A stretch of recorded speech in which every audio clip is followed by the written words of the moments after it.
In this video, I'm going to be breaking down the dime 3-2 formation, otherwise known as dollar in Madden 25. If you guys want to get my entire defensive ebook on the Jets playbook, it is in our school community. $10 will get you access to everything that I know about Madden and college football 25, all of our offensive and defensive ebooks, exclusive tips, Q&A videos, all of that stuff to help you take your game to the next level. If you want to sign up for that, that link is going to be down in the description below. Now in this video, as I said, I'm going to be going over kind of a dollar and general and concept and explaining my audibles and just different things about why this defense is so good. So this defense is so good in my opinion because it's really switch stick optimized. You can switch stick very effectively out of dollar. You also have the most amount of variation in your coverage defenses, your coverage shells. It's very effective for that. It has a really nice alignment, and there's really two different methods. We could either run double safety or we could just come out in default. We're symmetrical formation, so we can handle any kind of audible that they might do. And the run really isn't that great this year, so dollar honestly can handle most of the running game that you're going to face. That being said, the coach adjustments I like to use are auto flip off, auto alignment on base, option defense on conservative, and my hooks are going to be on 5. From there, I'm going to pretty much base this entire defense around really one play, technically two, and that is going to be Tampa 2 drop, or it's going to be this this cover or Tampa 2. So you could pretty much do everything out of Tampa 2. You don't really ever need to use a different defense. But what's cool about this is, let's just say you throw this in your favorites, you could flip this, and by flipping this formation, it's going to put that blitzing linebacker on the right side of the screen, which is perfect for what we want to do with our defense. What we're going to do by flipping this is we're just going to come out in our blitz, and we're just going to move this guy over here right to where this guy is, and then we're going to walk this guy down. And this is kind of the spot that you want to be in my opinion. From there, you can adjust your coverage however you want to. If you want to slant your line and QB contain, be my guest to do that. That can kind of help with mobile quarterbacks and things of that nature. But what you're going to see is this guy has potential to be able to loop across the formation and get basically crossfire type of pressure. We'll show that to you again. If you want to reblitz this left side, he will get a little bit better sheds if you do reblitz him. But in general, this is kind of the idea. This is a blitz that we've been running for a while now. This is a blitz that most people are aware of, and this is a blitz that I think is really good at its core. It's a really nice crossfire blitz. It's really good in a lot of situations. One of the things it's not good against is it's really not that great against play action plays. And so one of the primary ways in which people pick this blitz up is they will go to a play action based offense. So what I like to do whenever someone starts to pick up this blitz is we're actually going to just come out in it not flipped.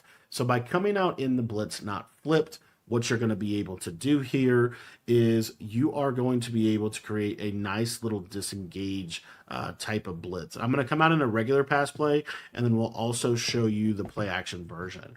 So what you're going to see here is against a regular pass play, you see this guy's blitzing into this gap.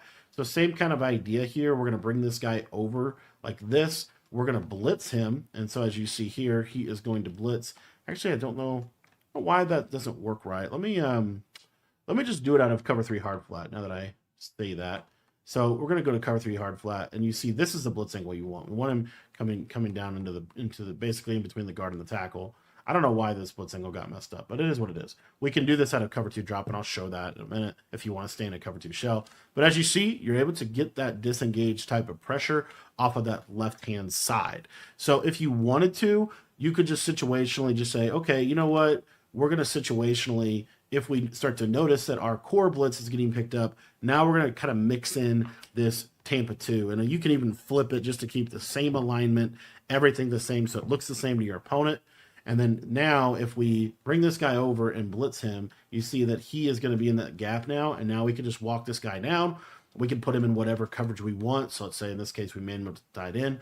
We're just going to engage with this guard, peel back out, and you see that it can create this pressure. Now, as you notice, those defensive ends are kind of like trying to shed. What I like to do on this is kind of the same idea. I like to contain. And the reason I contain is to try to keep that from happening so that I can really isolate this blitzer. There was kind of a bad user, but so that I can really isolate this blitzer and try to get this pressure to come in. So again, we'll just do it one more time here.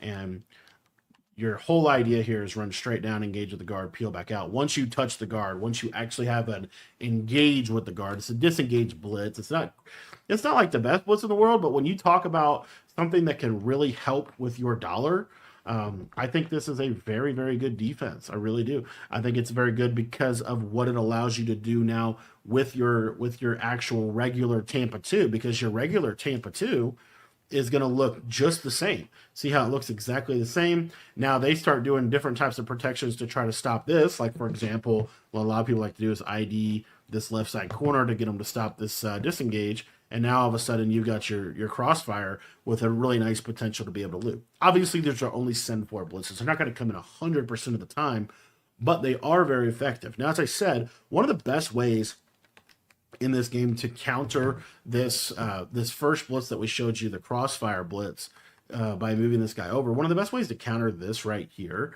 is to run a play action play. As you see, that crossfire blitz angle pretty much just dumbs out and he doesn't really blitz properly. Okay, so by that measure, you know, all you have to do to beat dollar is run play action, and then they can never get any pressure, right? Well, if you add in this blitz we just showed you out of the cover 2, where you're just blitzing this guy, bringing him over, and then you're bringing this guy down, and you're going to engage with this left guard, then what you're going to see here is now you're going to be able to get this disengage pressure, even though they're still in a play action play.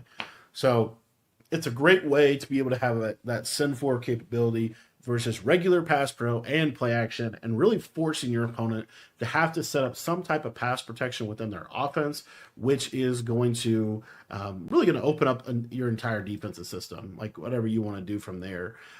Another thing you can do is you can sometimes throw this defensive tackle. I really like to crash my line or slant my line to the right, just to try to get that center to go to the right, and then I'm going to kind of really get isolation on that guard. As you see there, that was a real nice way of just isolating the guard and really putting him in a position where he's not able. So again, as you see, I'm doing this. I'm not doing this out of Tampa 2. I'm doing this out of cover 2 drop. And then I'm just moving. I'm blitzing my linebackers. I'm moving this guy over. I can put this guy in whatever coverage assignment I want. I'm bringing him down in the same spot. And instead of peeling out to the left, I'm going to run straight down, engage, and get out and get into coverage. This little twist on dollar makes it 1,000 times better. And we also still have the ability, if we wanted to kind of have a disguise blitz in this edge blitz, where we could assume the defense like this, which is important to show this. And then the other thing that I was going to show you about this is, let's say we wanted to kind of keep that disguise of edge blitz, but we want to use this guy now. Well, guess what? If we go to the cover 3 hard flat, now we see I have that blitz angle from the left, and you can just run this guy down, and you get that disengage off of that left side. Didn't get it quite right there with my hover, so we'll try to show that again. And you can also do this out of cover 2, but you're just basically switching the linebackers now. And as you see, the blitz comes in perfectly. So to me, this is a really, really cool little defense to be able to utilize, because it doesn't have the best. These are not the most overwhelming blitzes ever, but these blitzes are good enough that force some type of pass pro or some type of timer. And if you're able to do that, the coverage from dollar is so good that having blitzes like this take it to the next level. So I want to thank you for watching this video. And if you want to check out my entire defensive ebook on this, it is in our school community, and that is going to be linked in the description. For just $10, you're going to get access to all of my offensive and defensive ebooks for Madden 25 and for college football 25.